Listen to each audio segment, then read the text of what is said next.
percentage কেনেকে ওলাব লাগে ফ্ৰেকশনৰ পৰা ওকে আগতে তোমালোকে এটা শৰ্ট চাইছা আজি তাৰ পাৰ্ট 2 হয় তাতে ডিনোমিনেটৰ বেলেগ আছিল এইবাৰ আকৌ কেটামান নতুন ডিনোমিনেটৰ লৈ আহিছো চোৱা যদি ডিনোমিনেটৰ এটা ফ্ৰেকশনত 20 থাকে তেতিয়া তুমি মাল্টিপ্লাই কৰিব লাগিব 5/5 এৰে তো ইয়াতে 6/20 আছে 5/5 এৰে মাল্টিপ্লাই কৰিছো 30/100 আহিছে which is 30% তলৰ 100 টো মানে পার্সেন্ট হৈ যায় পার্সেন্টেজ মানে কি হল আউট অফ 100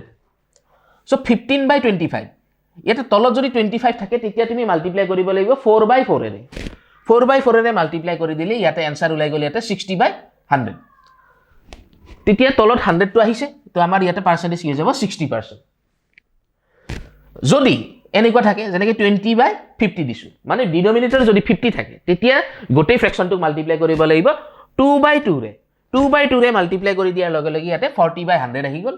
আৰু 40/100 ৰ পৰা আমি 40% বুলি লিখি দিব পাৰো সিম্পল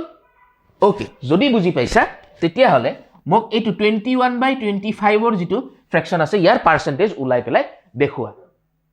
কমেন্টত